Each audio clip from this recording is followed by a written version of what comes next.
Како и што најавивме за одредбите од договорот помеѓу Македонија и Грција кои што се однесуваат на спомениците и културно-историското наследство, во ова прилика за Студио 1 разговараме со господја Донка Браџиева, историчар на уметност и конзерватор. Господјо Браџиева, први ви благодарам што се согласивте да зборувате пред нашата камера, а второ би ве прашал, она што вчера и беше соопштено и официјално е дека спомениците кои што се од проектот Скопје 2014 ќе добијат нови називи и ќе се појасни дека станува збор за културно-историско наследство од хеленистичкиот период. Да. Вие како историчар на уметноста и познавач на историските факти, ова го оценувате како? Како сосема нормално барање, иако не е вообичаено во договори од ваков карактер, со толку навистина сериозни прашања кои што се обработуваат да бидат влезени и два споменика кои што за кои моето мислење како експерт апсолутно не заслужуваат внимание како вредност. Меѓутоа во однос на она што значи упат во идентитетскиот корпус на македонскиот народ со внесување на наследство кое што е туѓо, не е автохтоно, не е автентично за историјата воопшто културните слоеви во Македонија е разбирливо. Затоа што самиот проект, уште во фазата на реализацијата, во себе внесе, содржи фактички повеќе нивоа. Не само како историчар на уметност, јас сум член на работната група која што ги обработува и се обидува да се справи со последиците од така наречениот проект Скопје 2014. Токму работев и на елаборатот на споменикот на Војна конј, за кој што сите знаеме дека станува збор за Александар Македонски, и Филип II, кој што исто така е внесен во одредбите од договорот. Дури уште по-контраверзен е можеби вториот, тоа е споменикот на Филип II, затоа што станува збор за еден цел комплекс на објекти, фонтани и други фигури, во кои што тука се мајката и таткото на Александар Македонски, како поврзување со представата на војнот на конј, односно на Александар.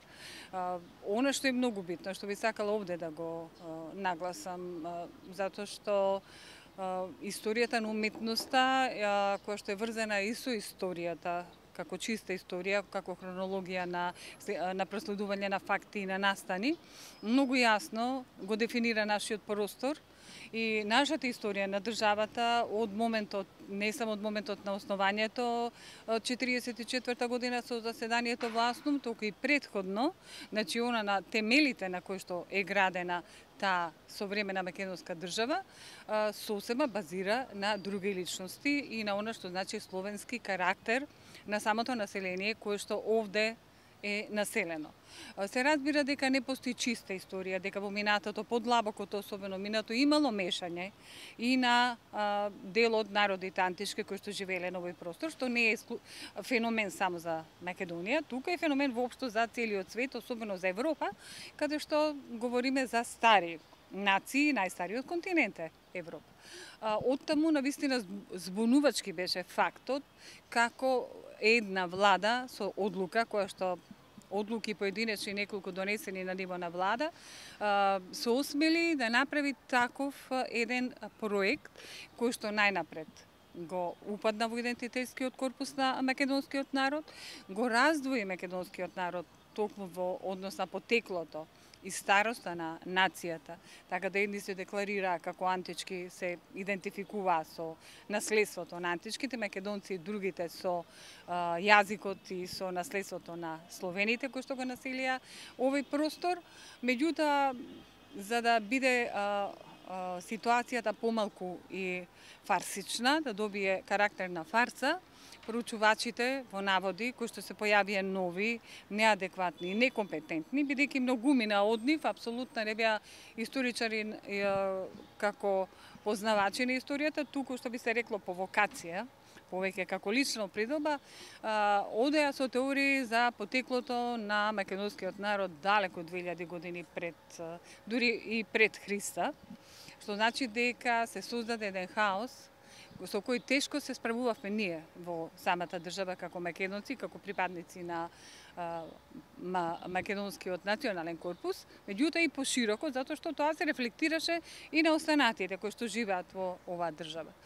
Во тој контекст, бидејќи станува збор за упат, со личности кои што не припаѓаат на нашата историја, не директно, и немаат директен одраз, например, многу тешко може да се поврзи ликот на Александар Македонски со современата историја.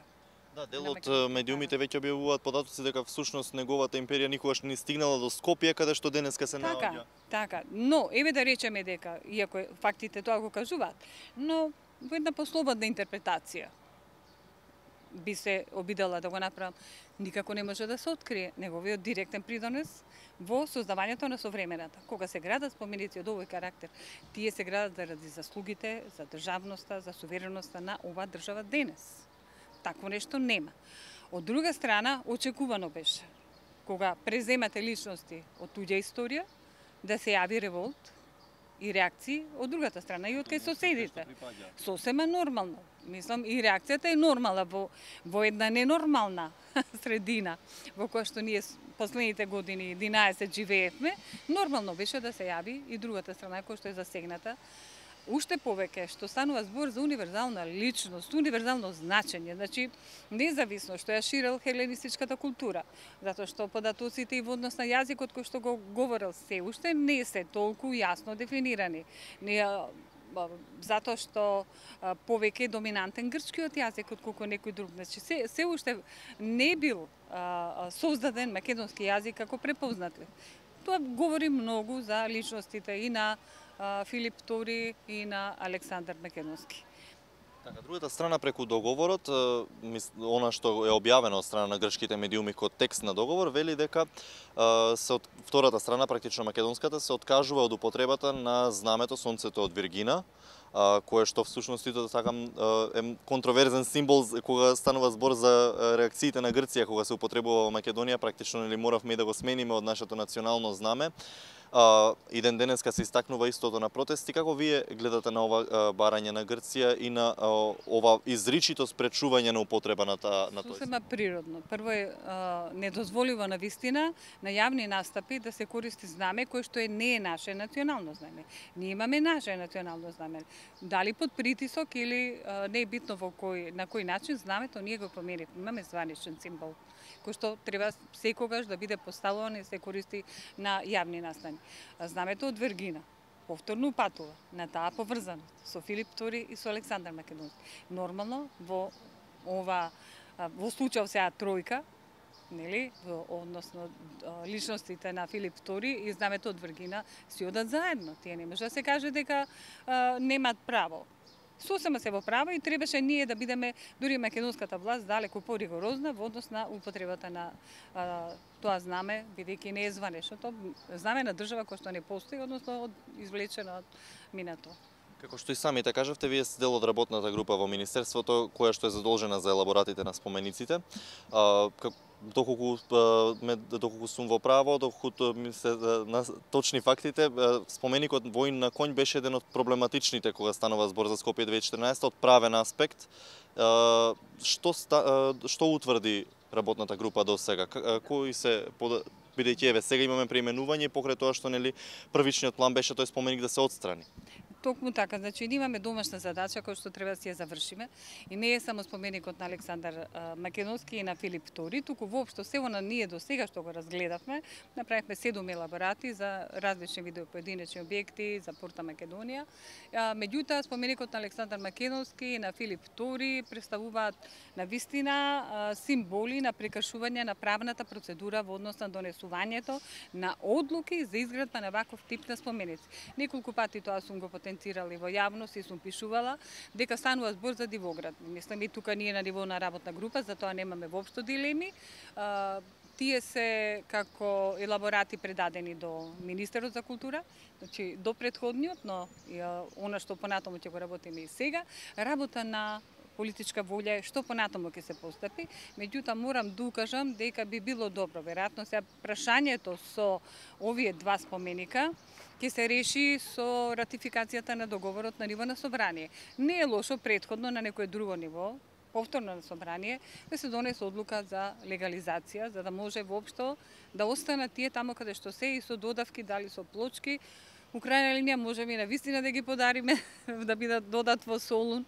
Тоа апсолутно не пречи, може и било која или едната или другата одлука, но недостасува претходно да се направи легализација. Она што јас инсистирам и останатите ние од работната група, тоа е понесување на кривична, прекршачна одговорност, што би се рекло и професионална морална, бидејќи станува збор за јавни личности, за министер за култура, министерка, за премиер на влада, за надлежни министри од Министерство за транспорт и врски, значи вистина еден голем круг на учесници, да, кои што биле вклучени во незаконитата изградба на спомениците, бидејќи припаѓаат на категоријата меморијални споменици и за нив морало се одлучува на собрание.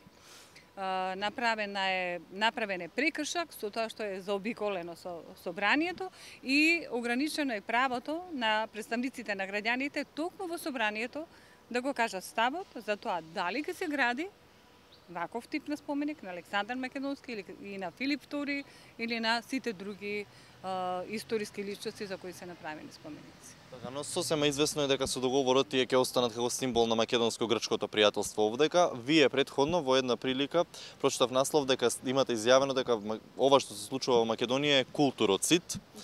Да. Со оглед на тоа што тие споменици ќе останат најверојатно на плоштадот и ќе бидат еден паметник за едно време, како може да се вратат сите тие последици, односно да се избришат последиците од тој културоцид кој што вие го нарекувате? Па културоцидот во еден поширок контекст јас го употребив, особено во однос на она што значеше негрижа кон културното наследство и уништување на постојното културно наследство и градење на ново, кое што би требало да го замени тоа кое што навистина поседува автентични вредности. Во оваа смисла ние бараме доследно почитување на законот кога станува збор за овој тип на градби, значи нивно отстранување, рушење, ослободување на просторот. Тука немаме дилеми сите членови на работната група. Така, значи се она што беше во така наречениот период на инквизација да биде отстрането, претпоставам. Да. Знаете што, работа на политичка одлука е. Значи, ние ги утврдуваме фактите. Предлагаме мерки како да се реши проблемот. А дали тоа докрај и на кој начин може и видоизменето да се направи. Значи, можеме ние да направиме некаква адаптација, промена на фасади. Меѓутоа, голем дел од она што е направено е неквалитетно, не поседува никакви вредности. Тука сме, скоро целата јавност е, стручна јавност, сме обединети на тој став. Меѓутоа, сепак е одлука, политичка одлука. Значи, ние како експерти го кажуваме нашиот став. Тие кои што треба да ги спроведат сепак се политичари. Така, оставате на политичката волја, господјо Брџиева. Ви благодарам што се согласивте да се зборувате пред нашата камера за оваа тема.